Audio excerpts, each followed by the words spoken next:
Namaste and good evening.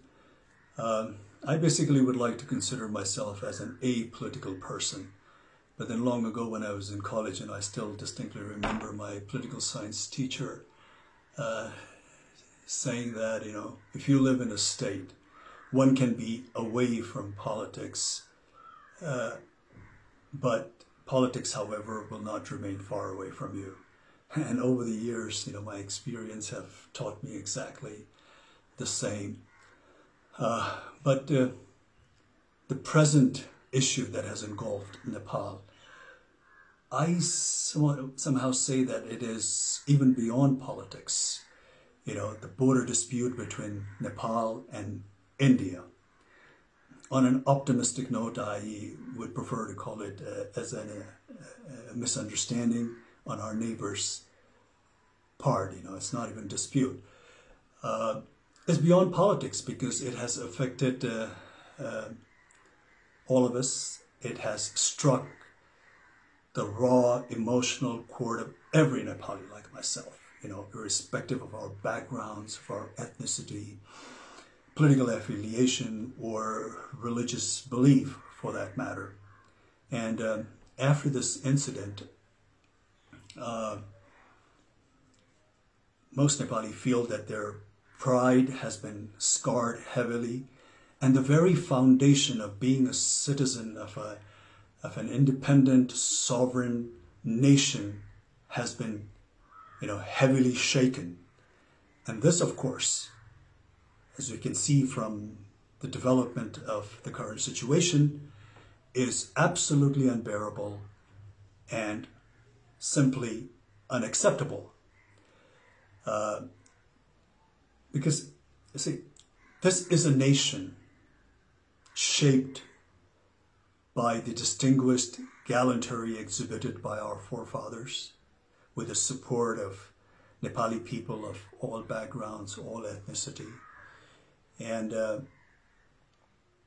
I do not say that, in our history and in the past that we haven't displayed any weaknesses or compromises, but whatever sacrifices we have made in the past has been for one and only one reason, and that is to preserve and retain our independence and sovereignty. Therefore, the present landmass that we call Nepal has not been shaped without paying a price. Therefore, the territory of Nepal is something that the population of this nation under no circumstances are willing to compromise. And it's not a big deal because I'm sure India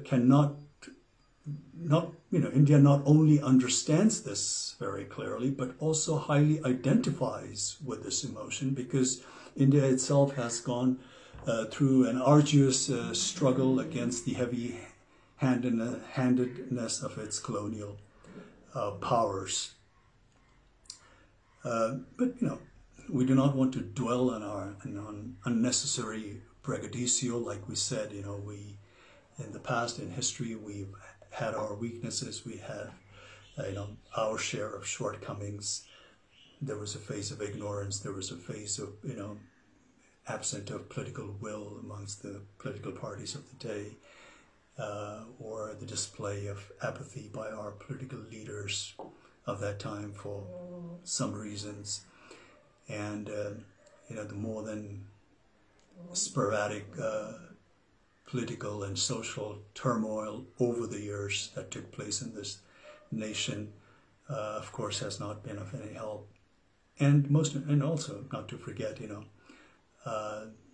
the friendly cooperation that we have extended to our neighbors, taken undue advantage of. But then again, now the time has, of course, evolved, the time has changed, and the population of Nepal, especially the youth, is, of course, not that of 1816 or 1857 or 1923, or for that matter, not even 1950 or 1962. The way the current scenario that has developed, clearly establishes that the population of this country are not going to accept any form of injustices lying down. Therefore, this time around, it's not even enough to appease the incumbent government alone, because this issue has been so passionately embraced also by the people of Nepal, that unless they think that they have been dealt justly and fairly, I, sadly and regretfully have this intuition that this bone of contention between the two countries is going to persist. And this sort of, a deadlock between two neighboring nations who for such a long time in history have shared common values, common culture, tradition, religious belief to a large extent, is going to affect not only the two nations concerned, but also going to hamper the progress and rob the much needed peace in this region. Therefore, in recent news, when I hear that, when India cries wolf vehemently, denouncing China, not showing respect to the sovereignty of India, and proclaims how China does not care for India's national or territorial integrity, it just seems like a case of pot calling the kettle black. And India, for no doubt, India today is being a powerful country, not only of this region, but also a force that is to be recognized and respected globally, needs to project or show some kind of magnanimity befitting the stature of such a nation, especially when it comes to its friendly neighbors. But Nepal basically only wants fair deal based on fact and statistics. It is only demanding to have what truly belongs to her, not more, not less. Nepali people will always want cordial, lasting relations with India. Whenever Indian government had extended some warmth of friendship, Nepali people have always reciprocated with open heart. I recalled the very first visit of Honorable Prime Minister of India, Mr. Modi, to Nepal as a Prime Minister. And the warmth and the fraternal affections and the goodwill was so infectious that Modi ji stepped out of his motorcade and went amongst the elated bystanders, to the bewilderment of 3 or 5 layers of security that was provided to him. The crowd not only spontaneously cheered and showered him with all kinds of praise, but treated him like a rock star. And to be honest, to be frank, I have yet to see that kind of reception meted out to our own leaders so spontaneously and voluntarily by the crowd of Nepal. But then again, unfortunately, the exhilaration met with an untimely death when Prime Minister Modi's government imposed trade blockade during the aftermath of 2015 devastating earthquake. This has left a deep wound, at least to this generation of Nepali people.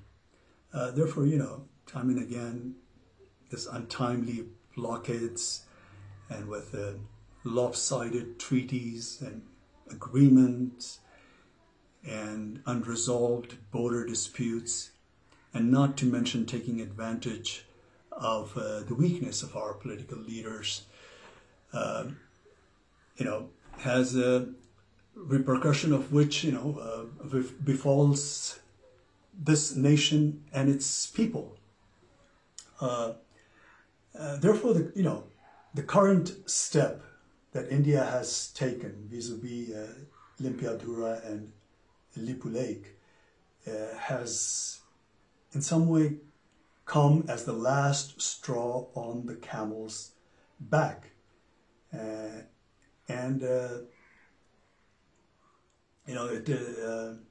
is not at all in the benefit of not only the two concerned nations, but also for the entire SAARC region, to say the least. It definitely not conducive for a nation like India that's marching ahead with global ambition, to have more than a share of neighbors that it has a hostile, relationship with.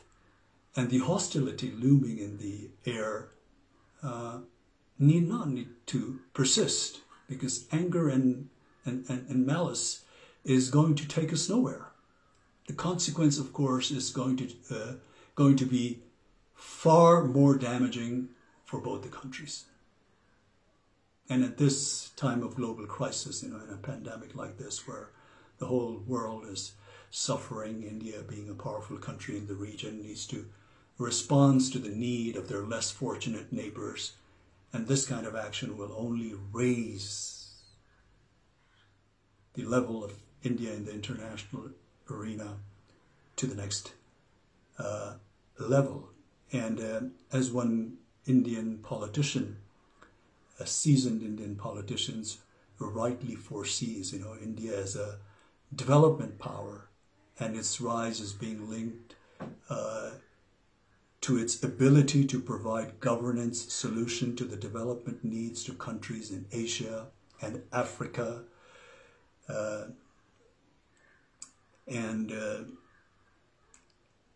Also, just recently I was fortunate enough to hear the Prime Minister of India, Mr. Modi's address to his nation. I think it was on the occasion of Buddha Jayanti, and he said something like, I would like to roughly quote what he said. He said, we should always work with a sense of service only. When there is compassion, sympathy, then these feelings make us so strong that one can overcome the biggest challenge.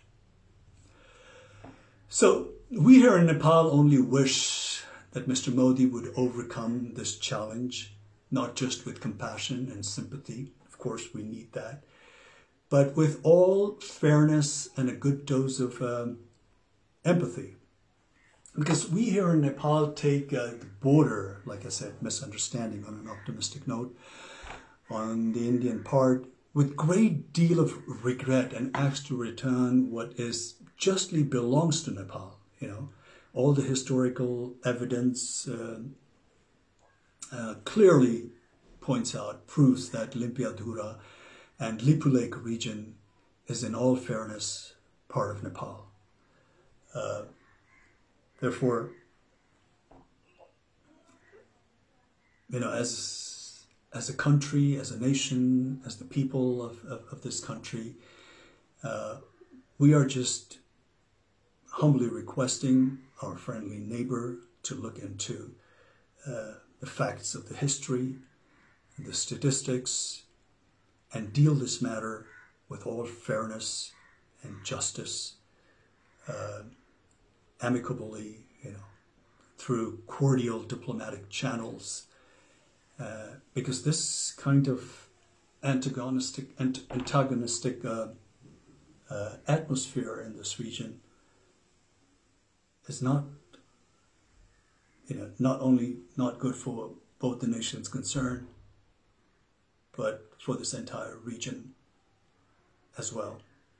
I am sure, despite few ups and downs and challenging moments here and there, basically India and Nepal share a relationship that is probably unmatched anywhere else in the world.